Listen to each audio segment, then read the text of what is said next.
Welcome to the Ramayan, Stories of Dharma and Devotion. I'm Sandeep, your storyteller, guiding you through the timeless epic of Valmiki's Ramayan.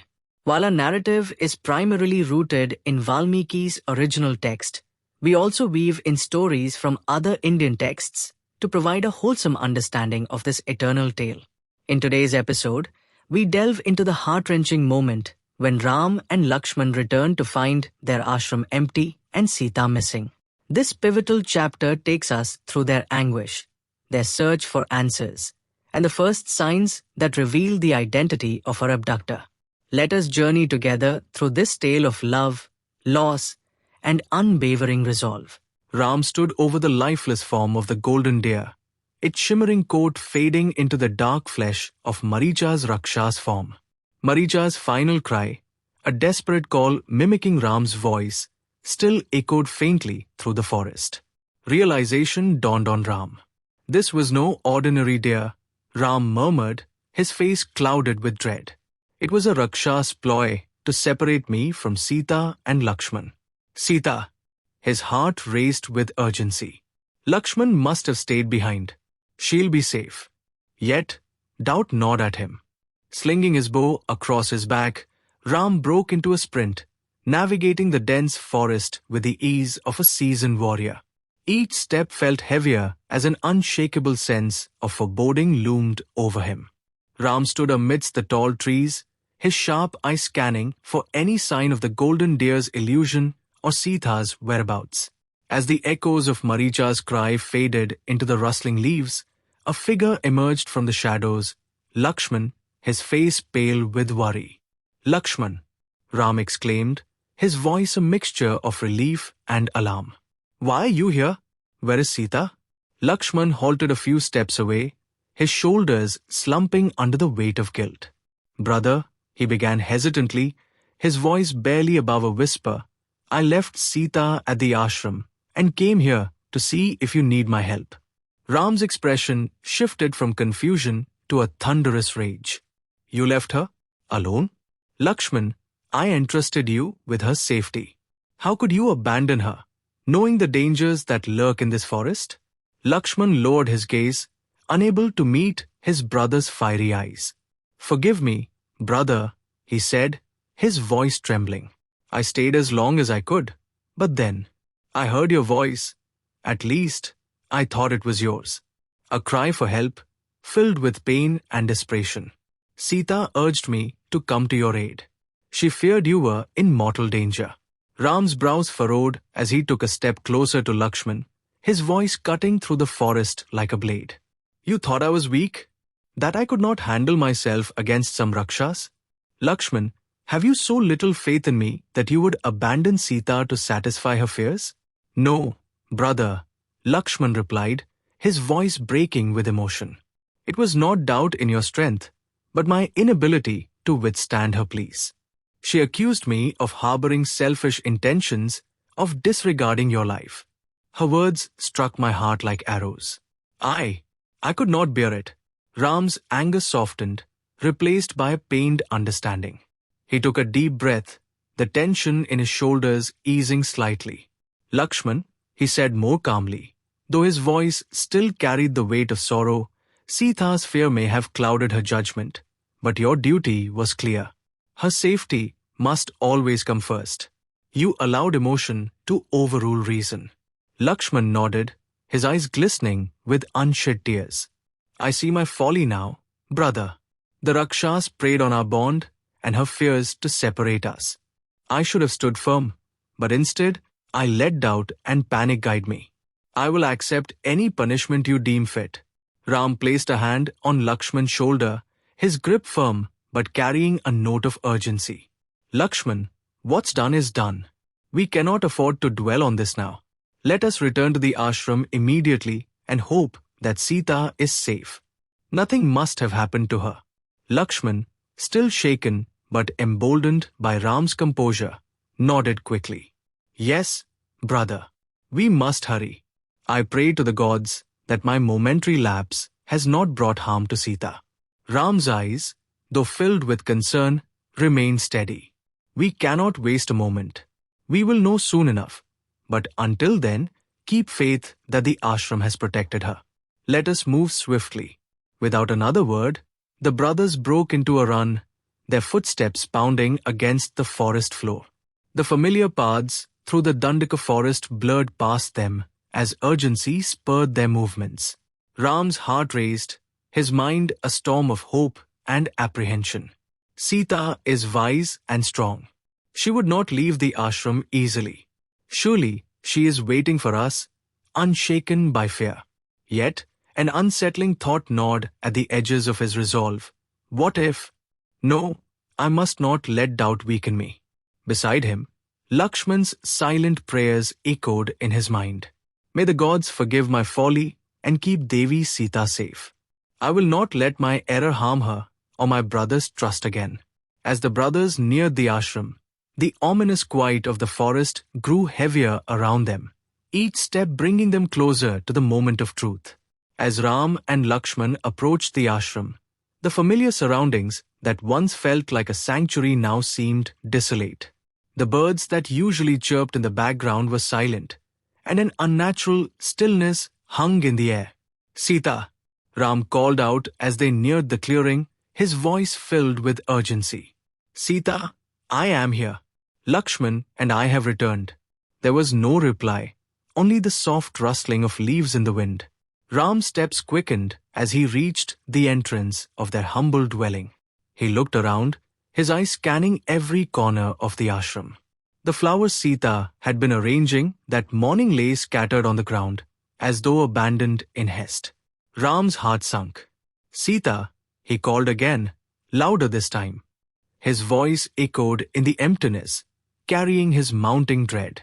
Lakshman stepped closer, his face pale as he observed the signs of disturbance. Brother, she's not here, he said quietly, his voice tinged with guilt. Ram turned to him, his eyes wide with disbelief. No, Lakshman. She must be nearby. Perhaps she has gone to gather water or flowers. Let us search the surrounding area. The brothers hurriedly scoured the ashram and its surroundings, calling out Sita's name. The forest, however, remained silent. No gentle voice answered their calls, no familiar figure emerged from behind the trees. As they returned to the ashram, Ram's face darkened with worry. He knelt beside the scattered flowers, picking them up one by one as though piecing together the puzzle of her absence. Something is wrong, Lakshman. She would never wander far from the ashram without telling us. Lakshman clenched his fists, his guilt rising with every moment of silence. Brother, this is my fault. I should never have left her alone, no matter what I heard. The cries of the dying deer deceived me. Ram looked up, his gaze firm yet compassionate. Lakshman, now is not the time for blame. We must find Sita.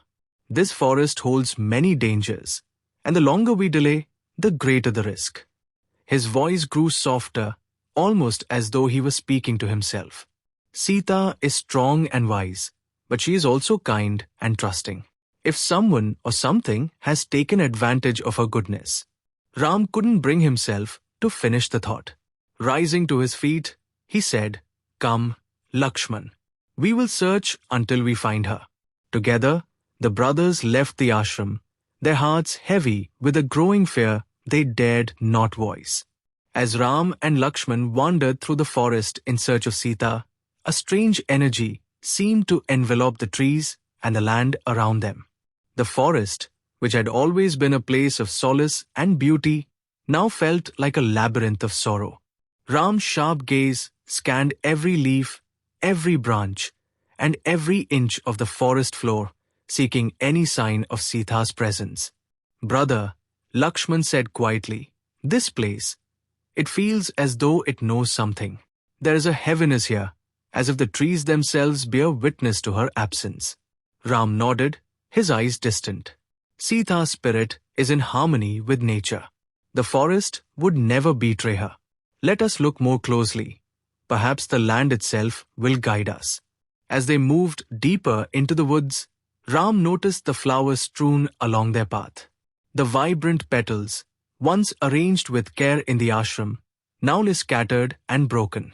He knelt to pick one up, his heart heavy with realization. "These are the flowers Sita wove into garlands this morning," he said, his voice trembling. "She must have dropped them here. She struggled. She tried to leave us a trail." Lakshman's eyes softened with both guilt and determination. "We will find her, brother. The forest will not keep her secrets from us." The brothers pressed on, their senses attuned to every shift in the environment.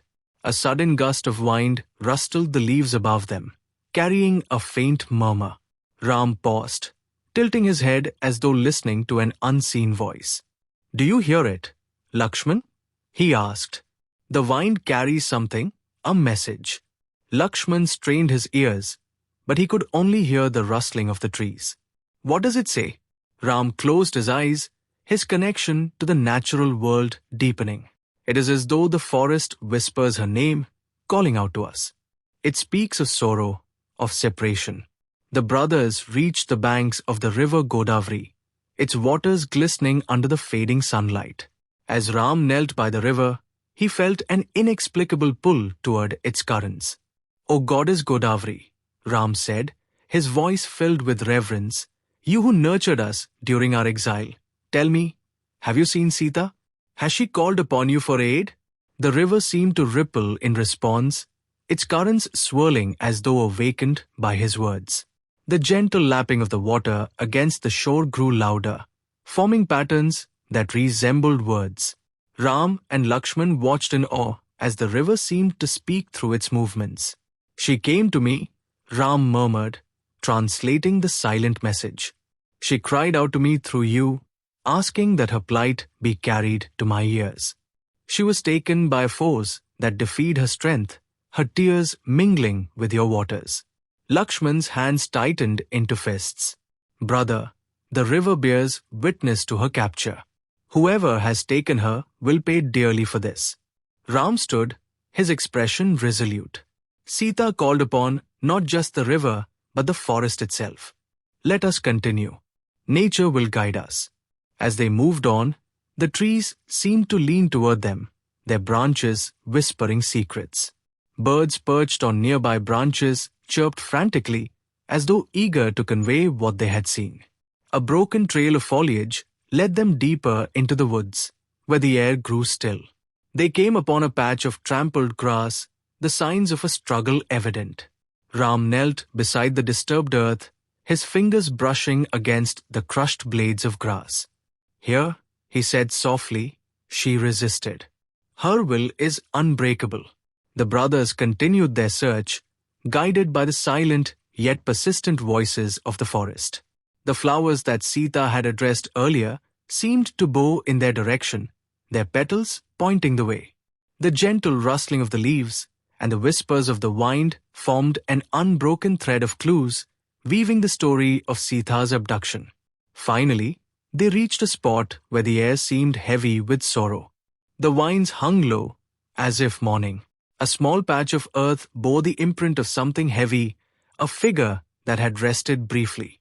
"Vandevi," Ram called out, addressing the forest goddess with reverence. "You who have sheltered us, tell us what you know. Did you see Sita? Did you see who has taken her?" The forest grew eerily quiet, the wind pausing as though in contemplation. Then, with a gentle rustle, the leaves began to move. A faint shimmer of light appeared before them, and Ram felt the presence of the goddess. "She was here," Ram said, his voice breaking. "She fought, she called to us, and she left behind her strength in this place." The light flickered, and the vine swayed, as if affirming his words. Ram turned to Lakshman, his eyes blazing with determination. "Sita's spirit remains unbroken. Whoever has taken her will face the full weight of justice." Lakshman nodded, his voice steady. "We will not rest until she is back with us, brother. Let the forest be our ally, and Dharma our guide." With renewed resolve, the brothers pressed on, their bond strengthened by the silent voices of nature that had joined their quest. As the forest grew darker, they knew that the journey ahead would be fraught with challenges, but their faith in Sita and in Dharma would light their way. As Ram and Lakshman followed the silent guidance of the forest, They came upon a clearing where the air was heavy with an unnatural stillness. In the middle of the clearing lay Jatayu, the majestic king of vultures, his once mighty wings broken and stained with blood. His chest heaved with shallow breaths, his strength clearly waning. Ram rushed forward, dropping to his knees beside the noble bird. "Jatayu," he cried, his voice trembling with both sorrow and urgency. "What has happened? Who has done this to you?" Jatayu opened his eyes weakly, the golden light of his spirit dimmed, but not extinguished. His gaze softened as he looked upon Ram. "My lord," he whispered, his voice hoarse and labored. I tried to stop him." "Who?" Ram pressed gently, his hands resting on Jatayu's trembling body. "Who has done this to you, noble friend? And where is Sita?"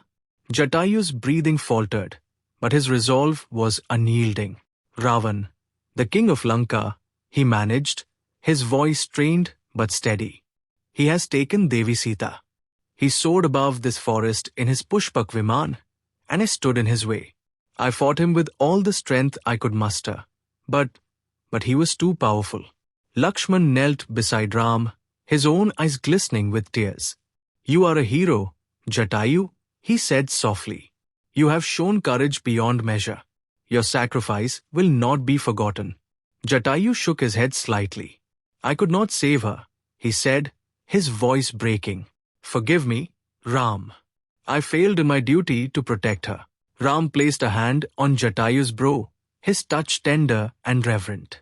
"No, Jatayu," he said, his voice firm but filled with sorrow. "You have not failed.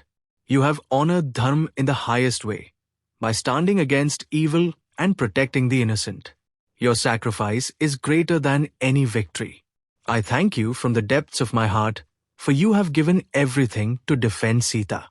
Jatayu's breathing slowed, his eyes flickering faintly as he fought against the darkness closing in.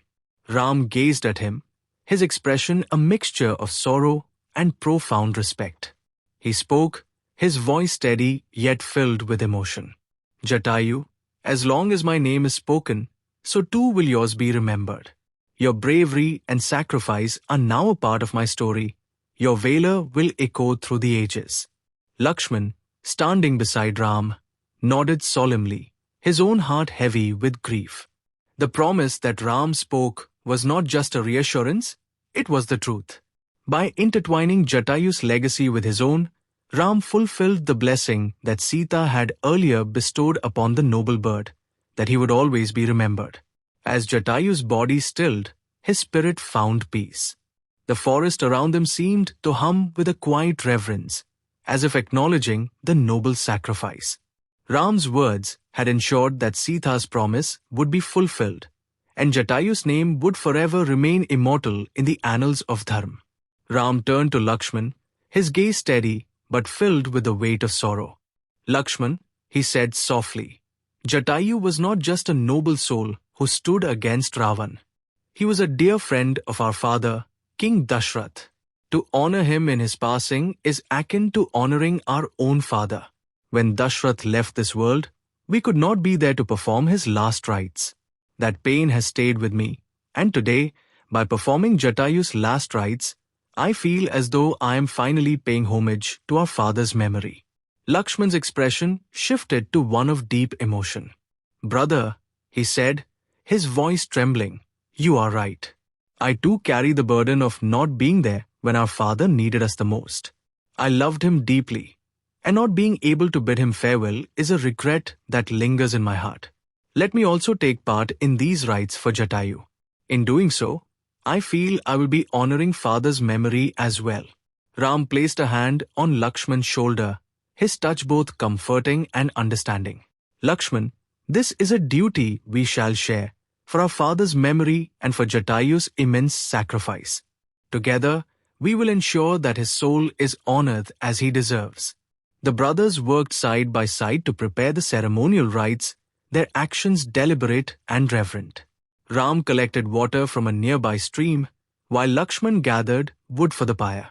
The forest watched in silence as the two brothers, united by love and grief, paid their respects to Jatayu with the same devotion they would have shown their father.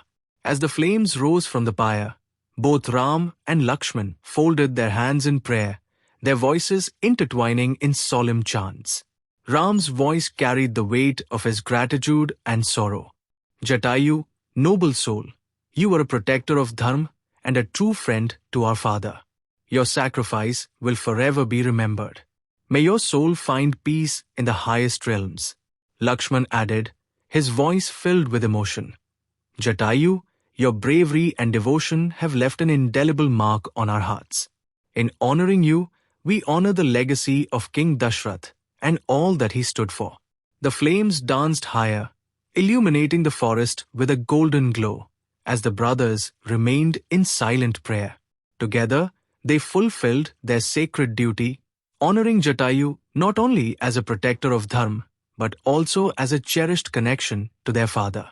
The air seemed to hum with the weight of their actions, and the forest stood witness to a moment of profound reverence and unity. As the flames consumed the pyre, Ram turned to Lakshman. We must not let his sacrifice be in vain. We will find Sita, no matter what it takes. Lakshman nodded, his resolve firm. We will, brother. Let the forest, the rivers, and the vines guide us. Dharma is on our side. The brothers began their journey once more, their steps driven by the memory of Jatayu's valiant fight and their unwavering commitment to rescuing Sita.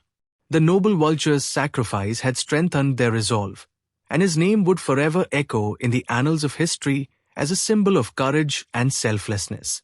This episode captures a defining moment in the Ramayan, the anguish of Ram and Lakshman as they uncover the truth of Sita's abduction, the heroic sacrifice of Jatayu, and the brothers' unwavering resolve to find Sita.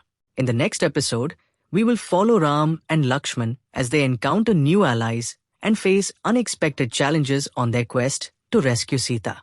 Thank you for joining me on the Ramayan stories of Dharma and devotion. Share this tale with your loved ones, and may its timeless lessons inspire your journey. While we may not know exactly what happened, this eternal story of the Ramayan serves as a guide for how we conduct ourselves in our day-to-day lives. Until next time, may the light of Dharma guide your path and fill your heart with peace.